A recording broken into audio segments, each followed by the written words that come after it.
Mistake mix studio में आपका स्वागत है।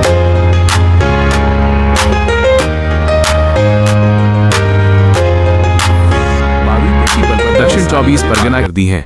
पोस्टमार्टम की रिपोर्ट में क्रूरता का खौफनाक चेहरा सामने आया है। दक्षिण 24 परगना के बारुईपुर में छठी क्लास की एक स्कूली छात्रा पर हुए भयानक अत्याचार और हत्या की इस घटना से पूरा राज्य कांप उठा है। हाल ही में इस मामले में जो शुरुआती पोस्टमार्टम बाओ सामने आई है, उसने डॉक्टरों को भी हैरान कर दिया है। रिपोर्ट में बेरहमी का एक बेहद खौफनाक रूप दिखा है। पुलिस और फॉरेंसिक एक्सपर्ट्स के सूत्रों के अनुसार उस नाबालिग को मरी हुई हालत में नहीं, बल्कि जिंदा और बेहोशी की हालत में ही बोरी में बंद करके तालाब के पानी में फेंक दिया गया था। अत्याचार और इस भयानक क्रूरता की वजह से इलाके के आम लोगों में भारी गुस्सा और तनाव बना हुआ है।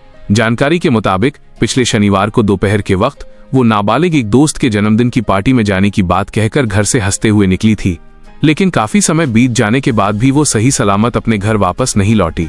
इसके बाद रविवार की सुबह स्थानीय एक तालाब में एक संदिग्ध बोरी तैरती हुई देखकर पुलिस को सूचना दी गई और वहां से उसकी लाश बरामद हुई। डॉक्टरों द्वारा दी गई शुरुआती पोस्टमार्टम रिपोर्ट में जो चौंकाने वाले खुलासे हुए हैं, उसे देखकर अनुभवी पुलिस अधिकारी भी हैरान है। रिपोर्ट में बहुत साफ तौर पर लिखा गया है कि नाबालिग के फेफड़ों के अंदर कीचड़ मिला हुआ पानी पाया गया है। फॉरेंसिक साइंस के सामान्य नियमों के मुताबिक अगर किसी शव को पानी में फेंका जाता है तो फेफड़ों के अंदर और बाहर पानी तो जा सकता है, लेकिन उसकी सांस नली से होते हुए फेफड़ों की गहराई तक कीचड़ पहुंचना नामुमकिन है। ऐसा सिर्फ तभी हो सकता है जब कोई इंसान जिंदा हालत में पानी के नीचे जाकर सांस लेने की कोशिश करे, तभी कीचड़ और पानी फेफड़ों की गहराई तक पहुंच सकते हैं। इसी पक्के सबूत के आधार पर जांच अधिकारी इस नतीजे पर पहुंचे हैं कि अत्याचार के बाद नाबालिग को जब बोरी में बंद करके तालाब में फेंका गया तब भी वो जिंदा थी। डॉक्टरों का अनुमान है कि भारी अत्याचार के कारण शायद वो पूरी तरह बेहोश थी, लेकिन उसकी धड़कनें चल रही थीं। पानी में डूबने से पहले छठी क्लास की उस छात्रा पर जो दरिंदगी टूटी थी, उसके साफ निशान पोस्टमार्टम रिपोर्ट के पन्नों पर दिखाई दे रहे हैं। आरोपियों की हैवानियत की वजह से उसके सिर और नाजुक अंगों पर बहुत गंभीर चोट के निशान मिले हैं। डॉक्टरों का शुरुआती अनुमान है कि किसी भारी लोहे की रॉड या पत्थर जैसी चीज से उसके सिर पर लगातार वार किया गया था, जिसके कारण भारी इंटरनल ब्लीडिंग हुई थी। इस भयंकर बर्बरता की घटना पर पूरे राज्य में विरोध प्रदर्शन शुरू होने के बाद प्रशासन ने सख्त कदम उठाए हैं। मामले की गंभीरता और संवेदनशीलता को देखते हुए राज्य की मुख्यमंत्री ममता बनर्जी के सीधे निर्देश पर एक विशेष जांच दल यानी एसआईटी का गठन किया गया है। वर्तमान स्थिति और सबूतों को सुरक्षित रखने के लिए 6 कुशल पुलिस अधिकारियों की ये टीम सभी कानूनी प्रक्रियाओं को बहुत तेजी से आगे बढ़ा रही है। जांच टीम ने बारुईपुर के अलग अलग इलाकों से इस घटना के मुख्य आरोपी आनंद सरदार को पहले ही गिरफ्तार कर लिया है। इस अपराध का जाल कितना फैला हुआ है, ये जानने के लिए इलाके में बड़े पैमाने पर तलाशी ली जा रही है। इस घटना में सीधे तौर पर मदद करने और सबूत मिटाने की कोशिश करने के आरोप में प्रभास मंडल और दिवाकर सरदार नाम के 2 और आरोपियों को भी गिरफ्तार किया गया है। पुलिस का दावा है कि पकड़े गए लोगों से पूछताछ में कई नई जानकारियां मिल रही हैं।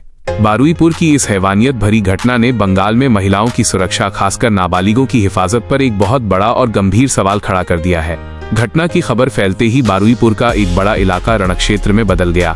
आरोपियों की गिरफ्तारी और सख्त से सख्त सजा की मांग को लेकर स्थानीय लोगों ने जगह जगह विरोध प्रदर्शन किया। स्थिति को काबू में रखने के लिए मौके पर अब भी भारी पुलिस बल तैनात है, ताकि कानून व्यवस्था की कोई बड़ी समस्या खड़ी न हो। जांचकर्ताओं के अनुमान के मुताबिक मुख्य आरोपी आनंद सरदार और उसके साथियों ने बेहद सोची समझी साजिश के तहत सबूतों को हमेशा के लिए मिटाने की कोशिश की थी।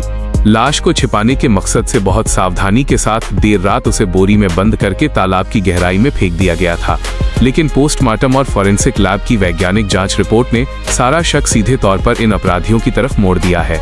पुलिस अभी भी इलाके में सीसीटीवी फुटेज और टावर डंप टेक्नोलॉजी का इस्तेमाल करके और सबूत जुटाने में लगी है। जांच के सिलसिले में एसआईटी के सदस्य नाबालिग की उस सहेली और उसके परिवार से भी बात कर रहे हैं, जिसके जन्मदिन में जाने की बात कहकर वो निकली थी। घटना के दिन रास्ते में जाते समय क्या किसी ने उसे देखा था या किसी अनजान व्यक्ति के स्कूटर या कार में उसे आखिरी बार देखा गया था? इसकी जानकारी के लिए चश्मदीदों की तलाश की जा रही है। पुलिस कस्टडी में पकड़े गए आरोपियों को आमने सामने बिठाकर पूछताछ करने की योजना भी बनाई गई है।